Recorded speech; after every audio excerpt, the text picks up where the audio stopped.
perfect?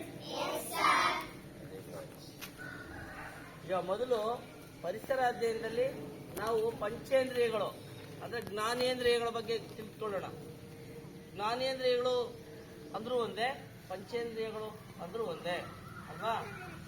ಅದ್ರ ಬಗ್ಗೆ ಒಂದು ಸಣ್ಣದ ರೈಮ್ ಹೇಳ್ಕೊಳ್ಳೋಣ. ನಿಮ್ಗೆ ಇಷ್ಟನಾ? ಎಸ್. ಈಗ ಪಂಚೇಂದ್ರಿಯಗಳು ಎಷ್ಟಿದಾವೆ? ಅದು ಹೇಳ್ತದೆ ಪಂಚ ಇಂದ್ರಿಯಗಳು. ಪಂಚ ಇಂದ್ರಿಯಗಳು ಪಾಂಚ್ ಅಂದ್ರೆ 5 ಇಂದ್ರಿಯಗಳು. ಆ ಪಾಂಚ್ ಅಂದ್ರೆ 5 ಇಂದ್ರಿಯಗಳು: ಕಣ್ಣು, ಕಿವಿ, ಮೂಗು, ನಾಲಿಗೆ, ಚರ್ಮ. ಇವು 5 ಇಂದ್ರಿಯಗಳನ್ನ ನಾವು ಜ್ಞಾನೇಂದ್ರಿಯಗಳು ಎಂದು ಕರೆಯುತ್ತೇವೆ. ಇದು ನೀವು ಪರಿಸರ ಅಧ್ಯಯನದಲ್ಲಿ ತಿಳ್ಕೊಂಡಿದ್ದೀರ ಅಲ್ವಾ? ಎಸ್. ಈಗ ಅದ್ರ ಬಗ್ಗೆ ಸಣ್ಣದೊಂದು ಚಿಕ್ಕದೊಂದು ಹಾಡು ಹೇಳೋಣ, ಓಕೆನಾ? ಅದು ರೆಡಿ? ಕಣ್ಣುಗಳಿಂದಲೇ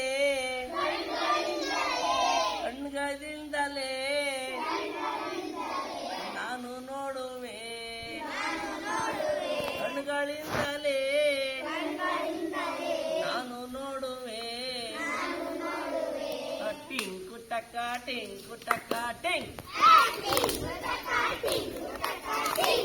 ಟಿಂಕು ಟಕ ಟಿಂಕು ಟಕ ಟಿಂಗ್, ಟಿಂಕು ಟಕ ಟಿಂಕು ಟಕ ಟಿಂಗ್. ಕಿವಿಗಳಿಂದಲೇ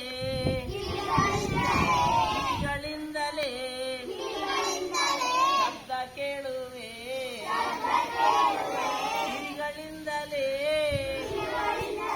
ಶಬ್ದ ಕೇಳುವೆ. ಟಿಂಕು ಟಕ ಟಿಂಕು ಟಕ ಟಿಂಗ್, ಟಿಂಕು ಟಕ ಟಿಂಕು ಟಕ ಟಿಂಗ್. ಮೂಗಿನಿಂದಲೇ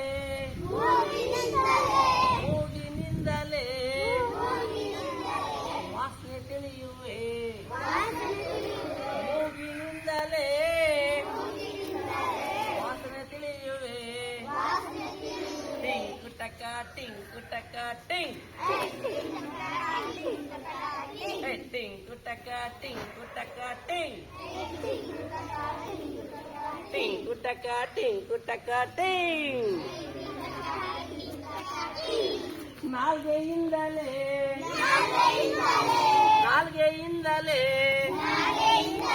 ರುಚಿಯ ತಿಳಿಯುವೆ, ನಾಲ್ಗೆಯಿಂದಲೇ ರುಚಿಯ ತಿಳಿಯುವೆ. ಟಿಂಕು ಟಕ ಟಿಂಕು ಟಕ ಟಿಂಗ್, ಟಿಂಕು ಟಕ ಟಿಂಕು ಟಕ ಟಿಂಗ್, ಟಿಂಕು ಟಕ ಟಿಂಕು ಟಕ ಟಿಂಗ್, ಟಿಂಕು ಟಕ ಟಿಂಕು ಟಕ ಟಿಂಗ್. ಚರ್ಮದಿಂದಲೇ